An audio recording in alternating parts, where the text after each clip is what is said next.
Namaskar. Welcome, my dear friends.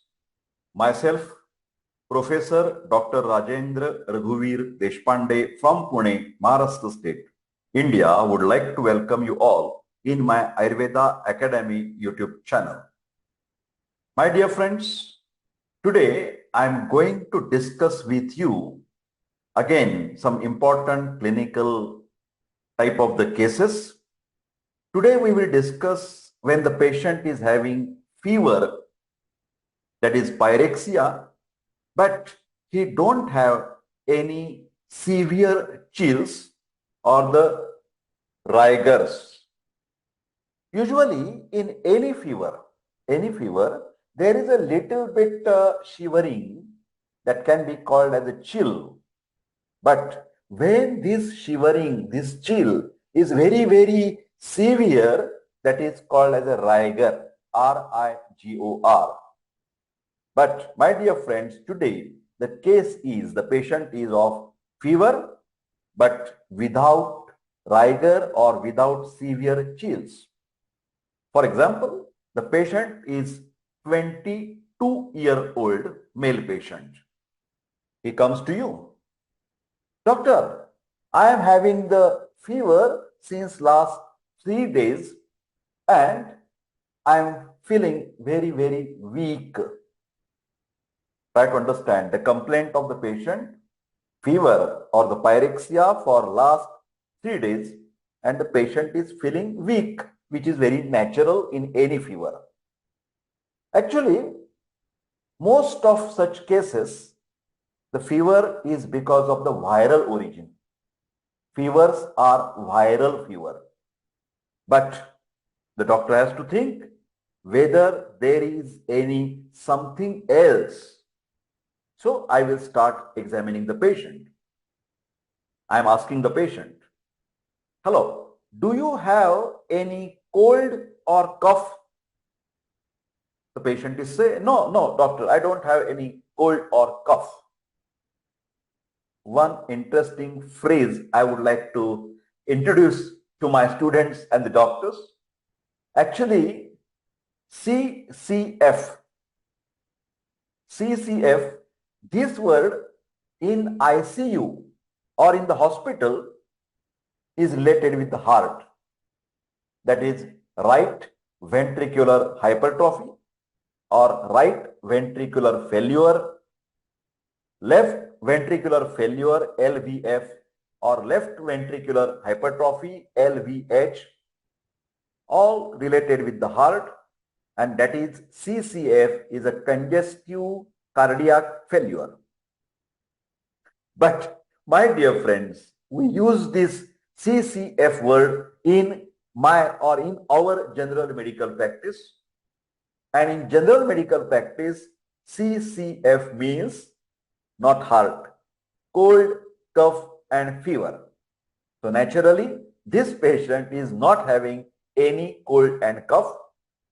Then I ask the patient, do you have any throat pain or pain during the swallowing?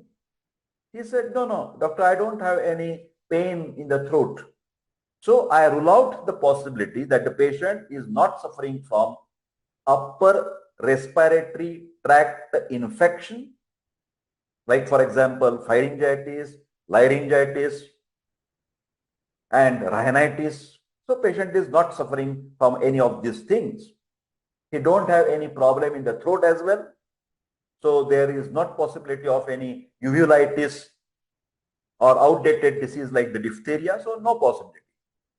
Then what the doctor or I will do, using a powerful torch, I will try to inspect the tongue. I will inspect the tonsils, whether there is a tonsillitis. I will try to examine the throat by using torch on the one hand and the tongue depressor. So I am examining the throat. So I found that everything is okay. Then I will try to check the cervical lymph nodes, because lymphadenopathy may indicate infection nearby, or it can indicate tuberculosis, it can indicate the cancer. So I will have to check the cervical lymphadenopathy for 2 or 3 reasons to understand any nearby problem in the organ, like there may be some infection, or on the skin, maybe otitis media. So we have to check to rule out the tuberculosis and also to rule out the cancer. Next, I will go for inspecting the sclera, this white portion of the eye of the patient, because I have to check whether the sclera is having any yellow color. Icterus means yellow discoloration, which can indicate the problem like infective hepatitis or jaundice. Because I have to confirm that jaundice, then I will ask the patient, how is your appetite? Whether you feel hungry? Patient is saying, okay, I don't have any problem with the hunger.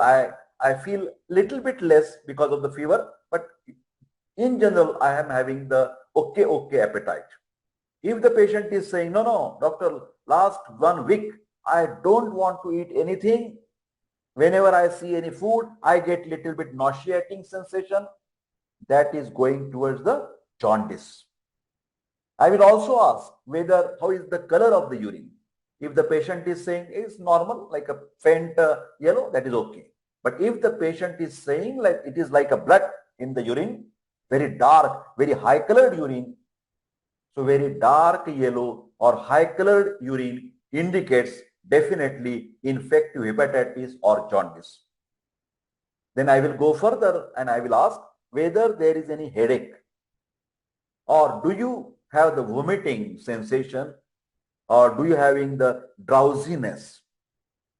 If the patient is having headache, especially severe headache and also high fever, then I must check. The doctor is always checking for neck stiffness. I will bend the neck and try to keep this chin on the sternal board. If neck rigidity is there, neck stiffness is there, in addition to the headache, in addition to the fever, then I will check the Babinski sign on the feet.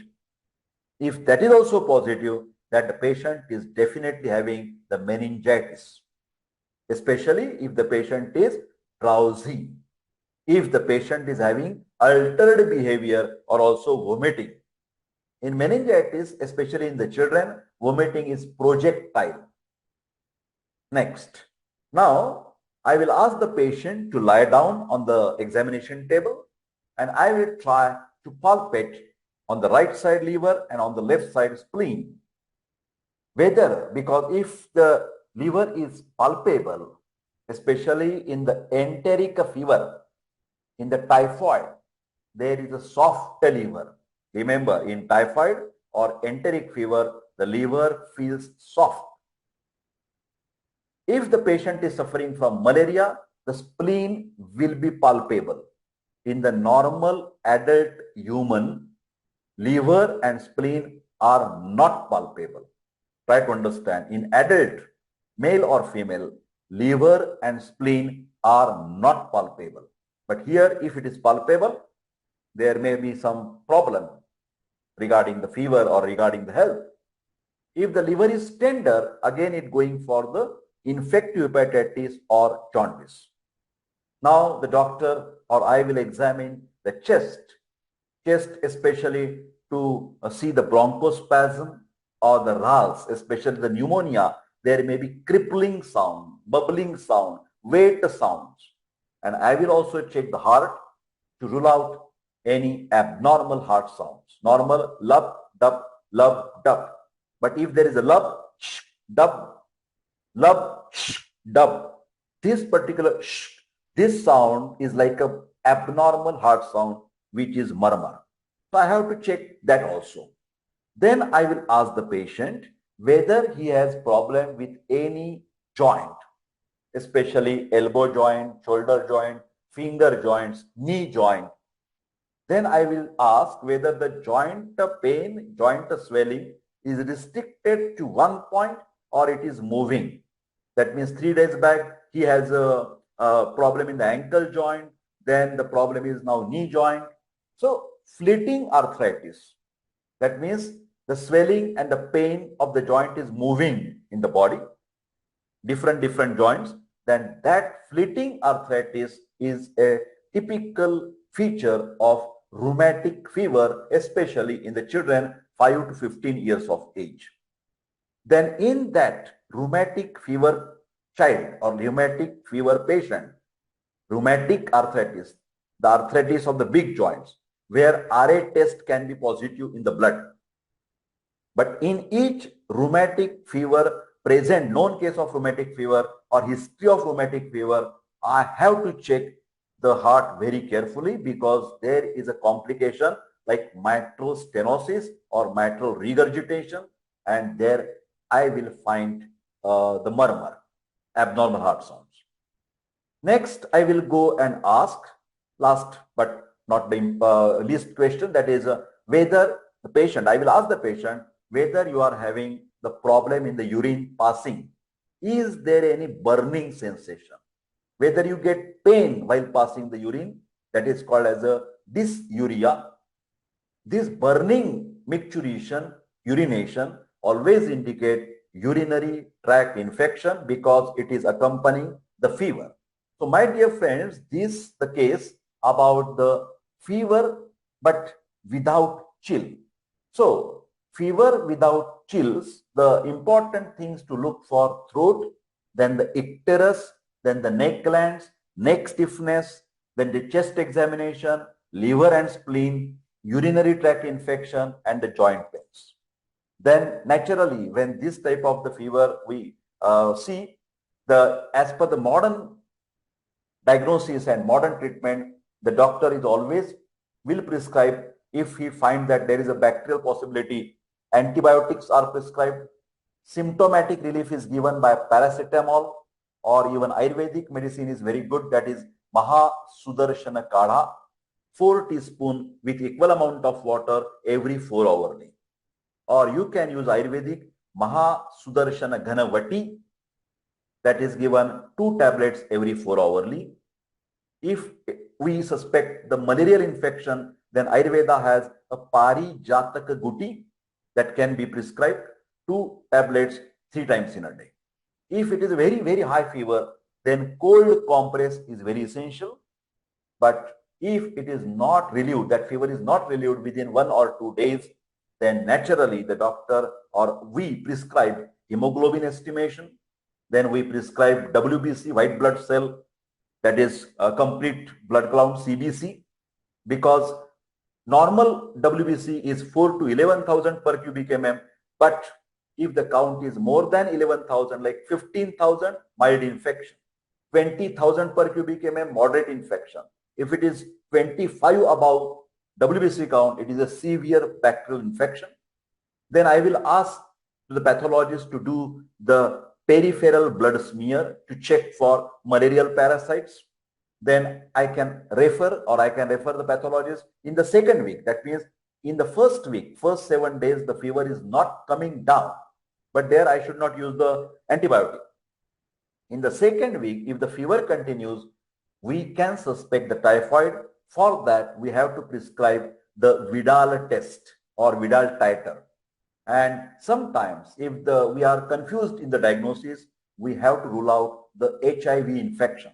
So we can ask HIV combo test of the blood.